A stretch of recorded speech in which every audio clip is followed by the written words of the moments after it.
So we'll be reacting to PlayStation 5 Play Has No Limits. This was released 6 days ago. I was supposed to react to this last weekend, but I didn't. That's it. Welcome to a world where you can feel more.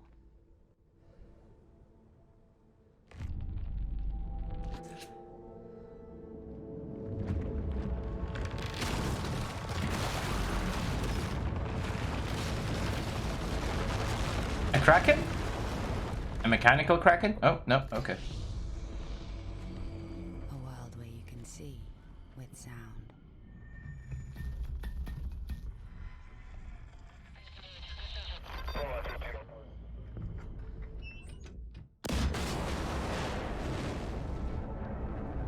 Call of Duty?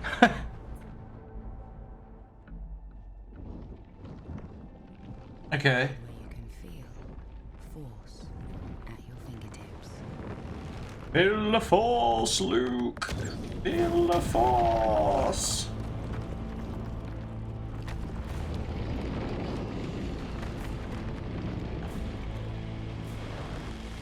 Welcome to a new world of immersion. PlayStation. Okay. Cool. Cool. I mean, there's not really much to comment here, apart from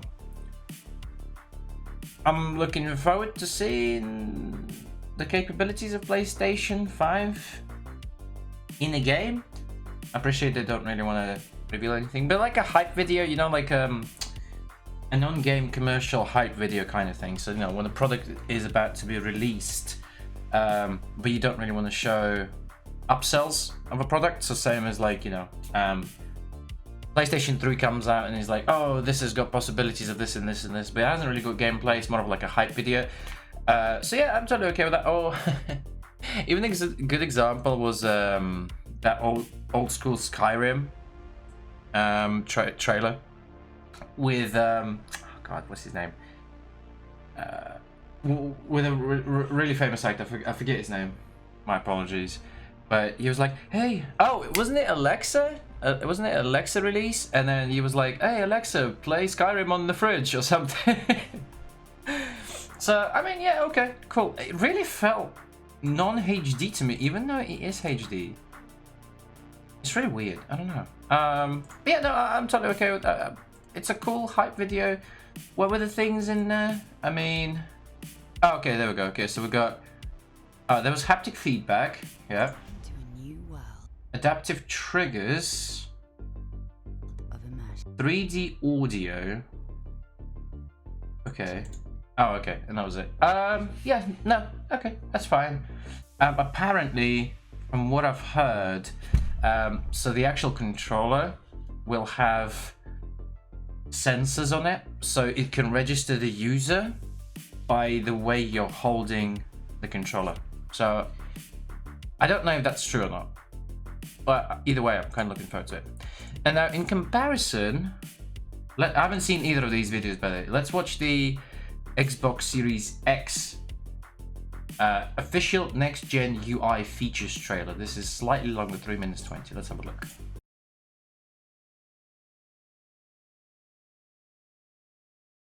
And what? Craftsmanship in UX is about understanding your user and paying extreme attention to detail. What that console does for you needs to be effortless, fast, and welcoming.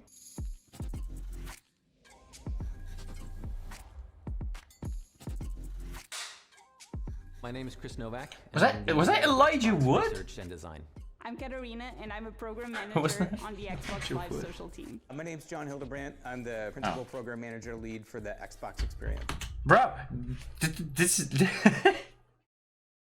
when they had really quick flashes of people who are involved in this, I was like, oh look, Elijah Wood. I was like, why is Elijah Wood in this? Playing Gears and Halo competitively and going to tournaments was so important for me growing up. I've been a gamer since I was a kid. I've been a gamer as long as I can remember. I love the fact Hell that yeah, I dude. get to go and come to work every day and make the lives of tens of millions of gamers better. Hog. One of our biggest goals is always to make sure that our players on Xbox get into their games super quickly. The Xbox Velocity architecture and quick resume systems maximize that time you can actually spend playing when you're sitting in front of your console. Okay. Home now loads over 15% faster when you boot your Xbox. It is 15% faster, I'm pretty sure, not 50. almost a third faster to load when returning from Yeah, a 15, game. yeah. We've updated the visual language, the information architecture. We've streamlined every aspect of getting into your games, from discovering your next favorite game to getting together with friends to play. We've taken the destinations Okay. that everyone visits most often on the console, home, guide, and store, and focus not only on their craftsmanship, but also in reducing their footprint to maximize the console horsepower available to games. And we were actually able to fit those improvements in almost 40% less memory. When we Okay. think about gaming and what makes it so special for billions of people around the world, it's not only about the gameplay and the graphics and the awesome Now, hold on a second. Those things are still important. experiences that game developers build, it's really also about the communities and the people we meet when we're playing these games. Of course. The social experiences people have on Xbox are some of the most powerful and energizing sparks of creativity and productivity for Team X. The only thing I think, like, sorry to keep pausing, but I wonder if they will actually get into the hardware and the features of the hardware, because so far they've only talking about UI. And I know this is a UI trailer, but I'm just curious in comparison. It's really interesting how the two are yeah, I'll talk. Wait, just a quick one before we finish watching this video. But it's quite interesting how PlayStation is releasing very different content to what Xbox is releasing. Xbox. How do you capture those moments and share them with others? For many gamers, their phone is the core of their social connection. We knew that we needed to let gamers reach out and share the anticipation, the excitement. If it's about you capturing a sick gameplay video that you really want to post in all the social networks, we want to make that as easy as possible. Now when you capture on the console, it's sent to your phone to share instantly, making it easier to get that moment to your Okay, that's pretty cool. That's dope. That's really cool. friends and ensuring that you're not standing around in the middle of some match trying to type a message on a virtual keyboard. Frankly, there's some things like text input that a phone does much more efficiently than a controller. Now you can harness that power. True. Unified Those Xbox were all experience, isolated okay. elements, and now we're bringing the experiences together, coordinating with the Series X launch as a celebration across all of Xbox. It's just how it should work, and where you'll see us continue to push, so the way you choose to play is always the best way to play. These changes are being made across Xbox One and Series X, bringing everyone into the new experience. Everything that we're trying to deliver, it's all for our gamers. All gamers are welcome on Xbox. We'll keep listening, and we'll keep building great things together. Did you hear that, chat? Did you hear that? All gamers are welcome. Nice little addition. Nice little sales pitch. Okay. Let's find a good thumbnail to talk over. Yeah, as I was saying, it's really interesting as to how varied the content is between the two companies, between Xbox and PlayStation. PlayStation is more focused on slowly unveiling the physical features, but also more technical features of the console, whereas Xbox so far is slowly unveiling digital features, from what I'm seeing. I mean, I am biased. I will try and be as unbiased as I can in this, because I own a PlayStation. I've owned PlayStation for 20 years. So, unbiased opinion. It's hard to compare the two at the moment because they're going down different paths of marketing campaigns. So, for example, the latest Xbox Series X trailer, it talks about the next generation user interface. And while it is slick, this is more appealing to the casual owner, which I totally get, by the way. I mean, at the end of the day, we have to look at ourselves as a smaller target audience, as hardcore gamers and Twitch streamers and YouTube live streamers and what have you. Whereas in comparison, PlayStation is going for more of a technical approach, so people who have the knowledge of those features, they understand what those features do. In terms of the UI, I mean, that's kind of cool. I think the biggest takeaway from me, or the biggest wow factor, the X factor so far for me, has been the fact that you can clip something and it's instantly shared to your phone. I'm curious as to how that works. Do you need to be signed in? So for example, on an iPhone, do you need to have the app open when the clip is being processed? Or can it just, or is it a virtual send from console to phone? I'm quite curious about that. I'm also curious as to whether it will take up any storage space, because obviously some people, you know, have only got, I don't know, 16, 32 gig phones. If they clip a lot of videos to then be...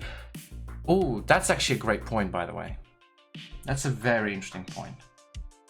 So for example, on iPhone, when you record something, or I'm assuming if you save something on your iPhone and then you load it back onto your PC, it's not saved directly as 30 FPS or 60 FPS. It's always like 29.8, 50, was it 50, 59.6-ish FPS. So when you try and edit the video from your phone to your PC, the audio is and the video are desynced, because obviously your PC will run a standard 60 frames per second, whereas the actual video and the audio will be at 59.6. So what will happen is it will desync, and not in a way that you can literally just go, well, I'm going to move the audio slightly, you know, over the video, because then it's different points that are being desynced. So I'm curious as to how that feature works, or is it literally only to have on your phone and for you to post it to Twitter, Instagram, YouTube, whatever, through your phone. Also, I'm curious as to how long the clips are going to be, or what's the minimum, maximum. Everything else is kind of okay. I mean, it's kind of expected. Again, I'm trying to sound as unbiased as possible, but with a new generation of consoles, or with a new generation of anything, you kind of expect an updated, more friendly UI. A simpler UI, a smoother UI, a quicker UI, that kind of a thing. You know, looking back at PlayStation, I mean, what a massive drastic change we went from PlayStation 2 to 3 to 4. And I'm really looking forward to how PlayStation 5 UI is even going to look like, because I don't know how it's even going to look like. So I'm really looking forward to that. I do feel like they're taking the PlayStation approach of having, where is it? I think it was around, we're showing the UI, let's see it, the store.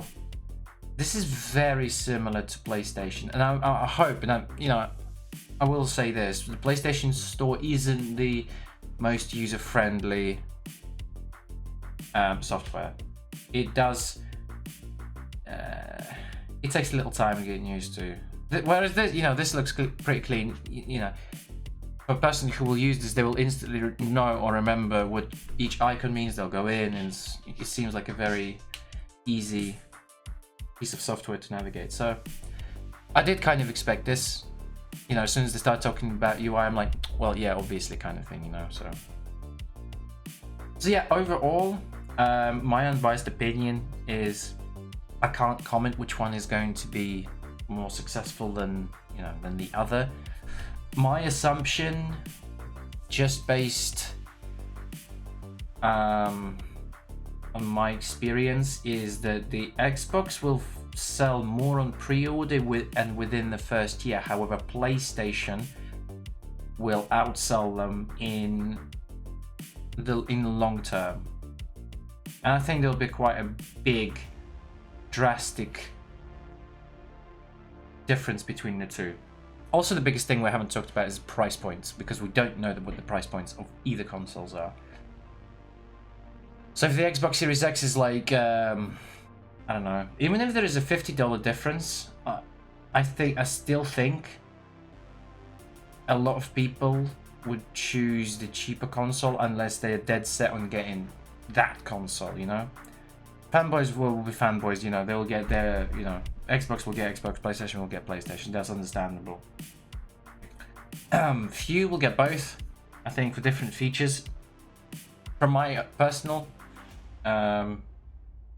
viewpoint, I will get the PlayStation. I will not get the Xbox, but that's simply because I honestly prefer the PlayStation exclusives over the Xbox exclusives. So there you go. That's my take on PlayStation 5 versus the Xbox Series X.